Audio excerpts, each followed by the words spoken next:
అందరికీ కూడా మీ ద్వారా నేను చెప్పదలుచుకున్న రెండు వ్యాఖ్యలు చెప్తాను. దీనికి కారణం ఏమంటే నిన్నటి రోజున మీరు పలుమంది కొంతమంది సహృదయంతో భయంతో ఒక రకమైనటువంటి ఆందోళనలతో కొంతమంది శాడిస్టిక్ ప్లెజర్స్తో అంటే మనకు సంబంధించినటువంటి వాళ్ళు కాకుండా వాళ్ళకు ఒక రాక్షసానందం సునకానందం కానీ వాళ్ళకు ఇలా కలిపి చెప్తాను. మీరెవరు ఆందోళన చెందాల్సినటువంటి అవసరం లేదు, మీరెవరూ భయపడాల్సిన పని లేదు. ఏ కారణం అంటే కదిరి నియోజకవర్గ తెలుగుదేశం పార్టీ అభ్యర్థిత్వం కోసం తెలుగుదేశం పార్టీకి జాతీయ అధ్యక్షుడు చంద్రబాబు నాయుడు గారు ఆయన కదిరి నడిబొడ్డు నిలబడి తెలుగుదేశం పార్టీ అభ్యర్థిగా ఎవరిని గెలిపించమన్నారో మీకు అందరికీ కూడా తెలిసిందేదే, దాంట్లో ఎక్కడ అనుమానం ఏం లేదు. ఈరోజు వరకు కూడా ఆ స్పష్టత నాకు కావచ్చు, మా అధినేతకు కావచ్చు, మా పార్టీకి కావచ్చు పూర్తి స్థాయిలో ఉంది. అంతేకాకుండా మీ అందరికీ ఒకటి అప్పీల్ చేస్తా ఉన్నా,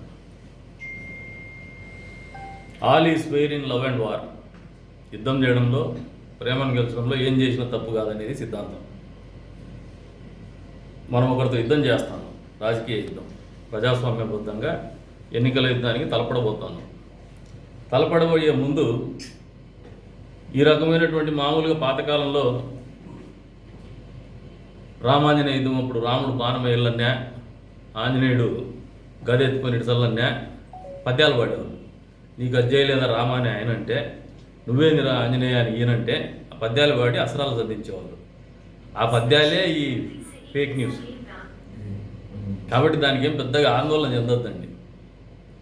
20 ఏళ్ళు నన్ను నమ్మినారు, పార్టీ కానీ తెలుగుదేశం పార్టీ కార్యకర్తలు కానీ కదిరి నియోజకవర్గ ప్రజలు కానీ. వాళ్ళ నమ్మకాన్ని ఎప్పుడు వమ్ము చేయలే.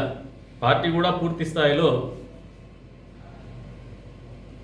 నమ్మి ఒక అధినేత నడిబొడ్డున మాట్లాడటం జరిగింది, నగరం నడిబొడ్డున మాట్లాడటం జరిగింది. అంతేకాకుండా ఇది ఒక యుద్ధ నీతిలో భాగంగా మీలో ఈ ఆందోళన కలిగించాలనే ఆలోచనతో చేసే కార్యక్రమాలు ఇవన్నీ. మనం 5 ఎన్నికల్లో పోటీ చేయబోతాం, 5వసారి. పరిపక్వత చెందినటువంటి అభ్యర్థిగా ఆలోచన చేయాలి నేను కూడా. అందులో భాగంగానే మిమ్మల్ని అప్పీల్ చేస్తాను.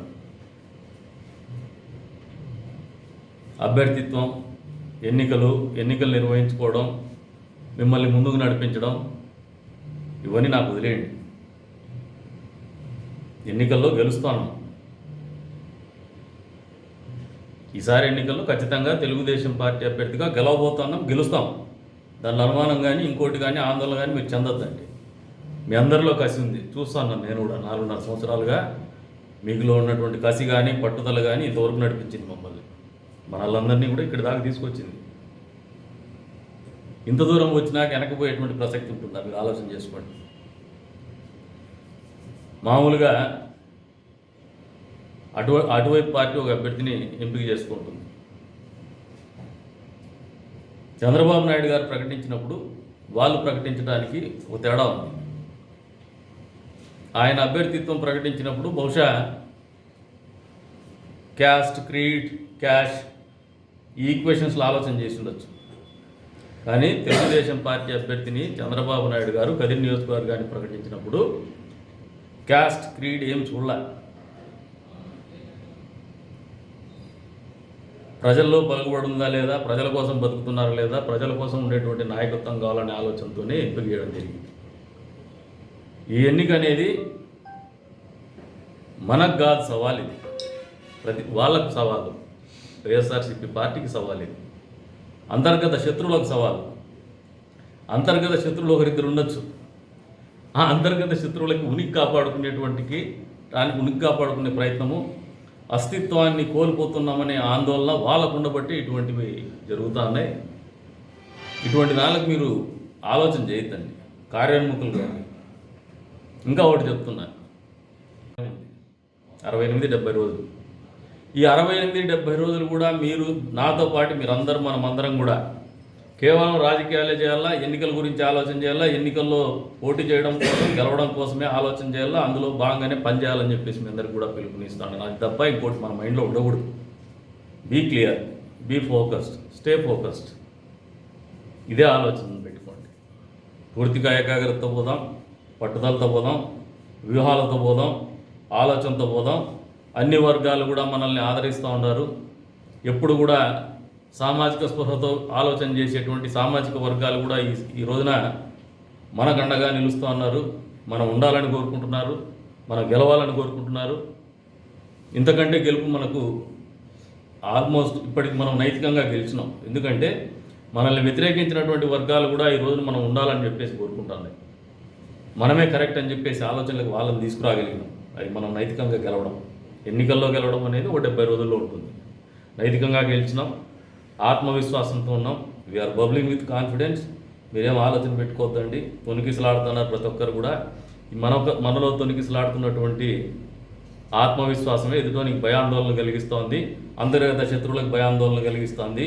ఆ అంతర్గత శత్రువులు ఏదో ఒక రంగా ఈ గూట్లో చేరుకోవాలా, ఈ గూట్లో మళ్ళీ గుడ్లు పెట్టుకొని పొదుక్కోవాలని ఆలోచనతో చేస్తాను. గుడ్లు పెట్టి ఇంకా ఆ గూతో ఏమేమి చేస్తామో చేస్తాం.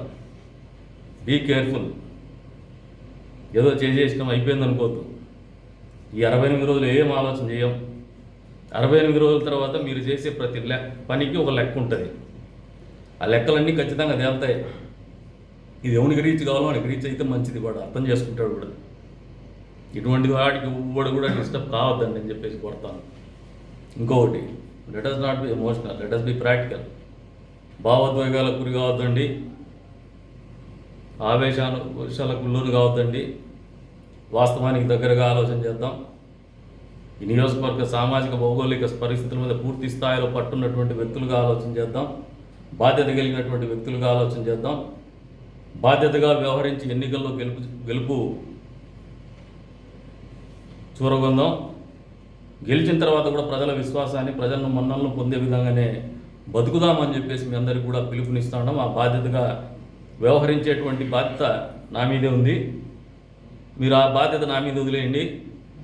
20 ఏళ్ళు నన్ను నమ్మినారు.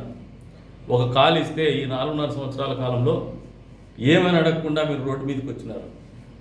మాతో పాటు దెబ్బలు తిన్నారు, కేసులు పెట్టించుకున్నారు, తలలు పొగలు కొట్టించుకున్నారు, పోలీసులో లాఠీ దెబ్బలు తిన్నారు. ఈ త్యాగాలు వృధా. కానీ అదే నమ్మకం ఇంకో 70 రోజులు పెట్టుకోండి.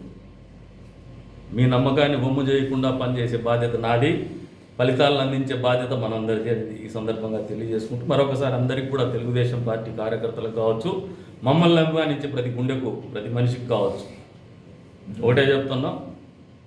ఏదైతే చంద్రబాబు నాయుడు గారు చెప్పినారో, అభ్యర్థిత్వాన్ని ప్రకటించినారో, ఆ అభ్యర్థిత్వంలో ఇప్పటి వరకు కూడా మాకు ఎక్కడ ఆలోచన లేదు, ఆయనకు కానీ మాకు కానీ. ఎందుకంటే మేము ఎప్పుడు టికెట్ కావాలని ఎవరిని దేవులాల. మమ్మల్ని గౌరవించింది, మమ్మల్ని నమ్మింది పార్టీ. మా పార్టీ మా కష్టాన్ని గుర్తించింది. తెలుగుదేశం పార్టీ కార్యకర్తల మనోభావాల్ని గుర్తించింది, వాళ్ళని గౌరవించింది. అందులో భాగంగానే అభ్యర్థిత్వం ప్రకటించింది. దానికి భిన్నంగా ఏవి జరగవు. ఆ స్పష్టత నాకు అధినేతకు మధ్య కూడా క్లారిటీ ఉన్నాం. బహుశా వీళ్ళకు ఎవరైతే మిమ్మల్ని డిస్టర్బ్ చేయాలనుకున్నారో వాళ్ళకి తెలియదు ఏమంటే, మనం ఒక స్థాయిలో ఉన్నాం రాజకీయంగా ఈ పార్టీలో. వాళ్ళ స్థాయి వేరు. ఆ స్థాయి ఏందో వాళ్ళకు తెలుసు, ప్రజలకు తెలుసు. అది ఎన్నో రోజులు ఉండదు. ఇంకా ఉంటే ఓ వారం, 10 రోజులు, 15 రోజులు ఉంటుంది. దానికి కూడా ఫుల్ స్టాప్ పడుతుంది. ఇంకేం ఆలోచనలు పెట్టుకోవద్దని చెప్పేసి అప్పీల్ చేస్తాను. ఒకటే ఆలోచనతో ముందుకు పోదాం, ఎన్నికలను ఎదుర్కొందాం, గెలుస్తున్నాం. ఈ 2024లో కదిరి నియోజకవర్గంలో తెలుగుదేశం పార్టీ గెలుస్తున్న అభ్యర్థిగా మనం గెలుస్తున్నాం. చంద్రబాబు నాయుడు గారు ముఖ్యమంత్రిగా ఈ రాష్ట్రాన్ని భవిష్యత్తులో పరిపాలించబోతున్నారు అనేది మన ఆలోచనలో పెట్టుకొని లక్ష్యశుద్ధితో ముందుకు పోదామని చెప్పేసి మీ అందరినీ కూడా కోరుతాం.